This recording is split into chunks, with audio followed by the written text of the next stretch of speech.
नमस्कार। आज हम छत्रपति संभाजी महाराज के जीवन की एक बहुत ही अहम और दुखद घटना पर बात करेंगे। संगमेश्वर में उनका पकड़ा जाना और फिर उनकी शहादत। हमारे पास जो स्रोत हैं वो 1689 की उन घटनाओं पर काफ़ी रोशनी डालते हैं जिन्होंने मराठा इतिहास को एक नई दिशा दी। बिल्कुल। और मकसद सिर्फ ये जानना नहीं है कि क्या हुआ, बल्कि थोड़ा गहराई में जाके ये समझना है कि क्यों हुआ, कैसे हुआ और उसका असर कितना गहरा था। हाँ, तो चलिए शुरू करते हैं। कहानी हमें ले जाती है संगमेश्वर, आज के महाराष्ट्र के रत्नागिरी जिले में। सोचिए, पश्चिमी घाट की वो पहाड़ियाँ, घने जंगल, शास्त्री और सोनवी नदियों का संगम, और वहाँ एक छोटा सा शिव मंदिर भी, शांत सी जगह। लेकिन वो शांत जगह एक बड़े ऐतिहासिक मोड़ की गवाह बनने वाली थी। तो पहला सवाल यही है कि छत्रपति संभाजी महाराज, शिवाजी महाराज के पुत्र, मराठा साम्राज्य के दूसरे छत्रपति, वो आखिर वहां कर क्या रहे थे? हाँ, ये अहम सवाल है। स्रोत बताते हैं कि 1689 की शुरुआत में वो शायद किसी धार्मिक अनुष्ठान के लिए या हो सकता है थोड़े विश्राम के लिए वहां गए हों, अपने कुछ भरोसेमंद साथियों के साथ। ये कोई स्थायी ठिकाना नहीं था, बस एक पड़ाव जैसा। और सबसे चौंकाने वाली बात शायद ये है कि उनके साथ कोई बड़ी सेना नहीं थी। ये तो काफी जोखिम भरा लगता है, खासकर उस वक्त जब मुगल बादशाह औरंगजेब लगातार उन्हें ढूंढ रहा था। बिल्कुल, ये बहुत बड़ा जोखिम था और यहीं पर कहानी का रुख बदलता है। औरंगजेब मराठा शक्ति को कुचलना चाहता था और उसने अपने एक बहुत काबिल सेनापति मुकर्रब खां को खास तौर पर संभाजी महाराज को पकड़ने भेजा था। लेकिन मुकर्रब खां को पता कैसे चला कि वो संगमेश्वर में है, वो भी इतनी कम सुरक्षा के साथ? यहीं पर मामला थोड़ा पेचीदा हो जाता है और दुखद भी। ऐसा माना जाता है, कई स्रोत इस तरफ इशारा करते हैं कि किसी अपने ही व्यक्ति ने, मराठा खेमे के ही किसी ने, मुगलों को ये खबर दी। किसी अपने ने? कौन हो सकता है? नाम लिया जाता है अक्सर संभाजी महाराज के बहनोई गणोजी शिर्के का। कहा जाता है कि उन्होंने मुगलों को उनके गुप्त स्थान की जानकारी दी। हालांकि ये भी कहना जरूरी है कि ये इतिहास का एक विवादित पहलू है। सारे स्रोत इस पर एकमत नहीं है, लेकिन किसी अंदरूनी भेदिया की संभावना से इनकार करना मुश्किल है। तो जैसे मुकर्रब खान को ये खबर मिली, उसने फौरन कार्रवाई की होगी। हाँ, बिल्कुल तेजी से। सोचिए, लगभग 25,000 सैनिकों की एक बड़ी फौज। 25,000? हाँ, 25,000। इतनी बड़ी फौज लेकर वो उन मुश्किल पहाड़ी रास्तों से, जंगलों से होते हुए बहुत ही चुपचाप रातों रात संगमेश्वर पहुंच गया। और 1 फरवरी 1689 की सुबह, जब संभाजी महाराज और उनके साथी शायद बिल्कुल बेखबर थे, मुगलों ने अचानक हमला कर दिया। ये तो कल्पना करना भी मुश्किल है, इतनी बड़ी फौज और सामने सिर्फ मुट्ठी भर लोग। हाँ, संभाजी महाराज के पास उस समय मुश्किल से 30-40 सैनिक रहे होंगे।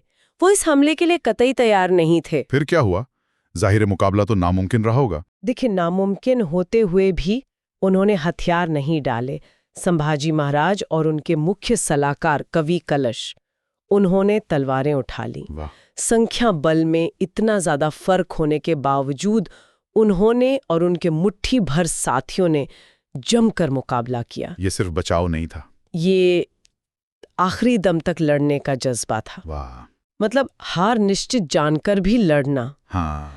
उन्होंने असाधारण वीरता दिखाई, लेकिन आखिरकार इतनी बड़ी सेना के सामने वो टिक नहीं सके। लड़ाई में वो घायल हुए और फिर संभाजी महाराज और कवि कलश को जिंदा पकड़ लिया गया। ये मराठा साम्राज्य के लिए एक बहुत बहुत बड़ा आघात था। और पकड़े जाने के बाद उन्हें कहाँ ले जाया गया? सुना है कि उनके साथ बहुत बुरा सुलूक हुआ। हाँ, यहाँ से घटना का रुख और भी गंभीर और दुखद हो जाता है। उन्हें पकड़कर सीधे तुलापुर ले जाया गया, जहां औरंगजेब का सैन्य डेरा था। वहां उन्हें भयानक शारीरिक और मानसिक यातनाएं दी गईं। यातनाएं?